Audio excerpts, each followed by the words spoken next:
आपने लगाए हुए, इनका भी जोरदार अभिनंदन करिए।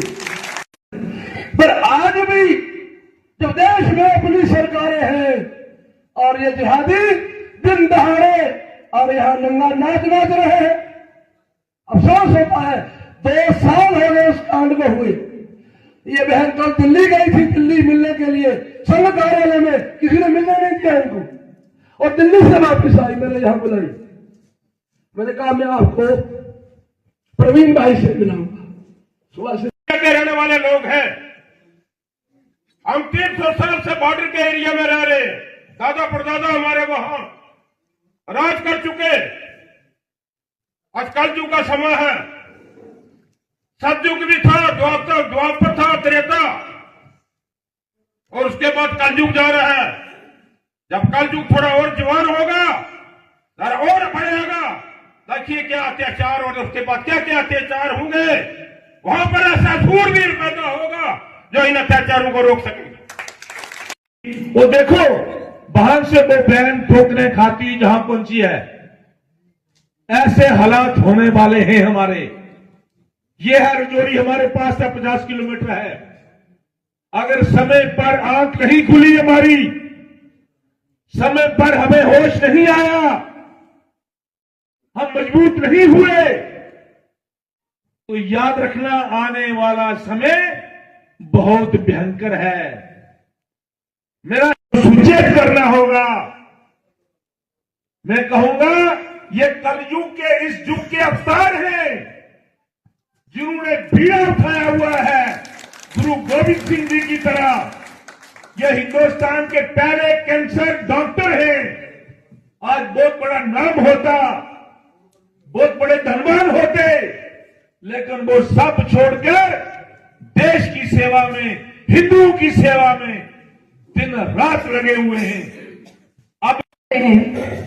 अभी जैसे लोकनाथ जी ने कहा कि वो कैंसर सर्जन, 1975 में कैंसर सर्जन होना, आज से 42 वर्ष पहले, तो सब छोड़कर हिंदू धर्म की राह में 40 वर्ष की उम्र में घर से निकल गए। राजनीति नहीं, सिर्फ धर्म का रास्ता, राष्ट्रवाद का रास्ता, कि हमारे हिंदू भाई बहनों के साथ कहीं गलत ना हो। और जब मैं हिंदू भाई बहन की बात कर रही हूं, तो भारत में जिनकी उत्पत्ति हुई उसमें हिंदू, बौद्ध, जैन, सिख सब आते हैं। मैं उन सब की बात कर रही हूं। तो हमारा कोई भी हिंदू भाई बहन कहीं भी किसी मुश्किल में आएगा तो डॉक्टर प्रवीण तोगड़िया उनके सामने दीवार बन के खड़ा होगा। उसके लिए हमारा कई सालों से नेतृत्व कर रहे हैं। श्री राम जन्मभूमि पे भव्य मंदिर बने, उसके लिए शुरुआत से लेकर अंत तक लगे रहे। और हमें भी अवसर मिला कि श्री राम जन्मभूमि पे भव्य मंदिर निर्माण का जो सपना देखा था, उसका जो अंतिम आंदोलन 21, 22, 23 अक्टूबर 2018 को हुआ, वो प्रवीण भाई जी के नेतृत्व में हम भी उसमें शामिल हुए।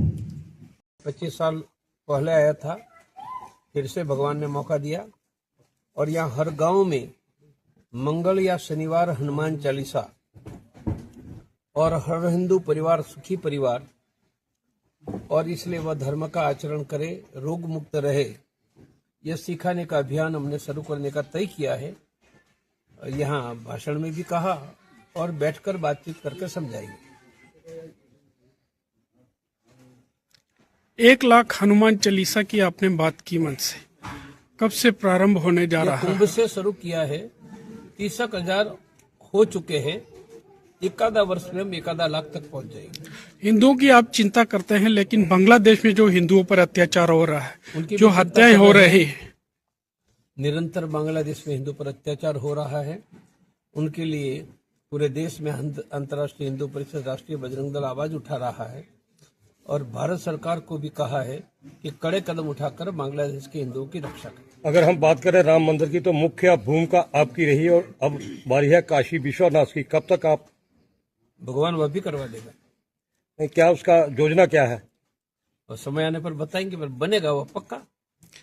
डांगरी कांड की पीड़ित महिला जो है वो आपसे मिली? हाँ, मैंने पूछा कि क्या चाहिए, तो उन्होंने कहा जस्टिस, न्याय, उनका के मारने वाले सबको पकड़कर सजा ये मिलनी चाहिए। अमित भाई मेरे बहुत, नरेंद्र भाई भी लंबे समय के साथी रहे।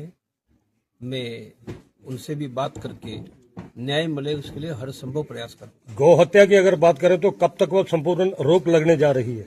लगनी ही चाहिए। यहाँ रणवीर एक्ट था तब तो गाय काटने की किसी की हिम्मत नहीं थी।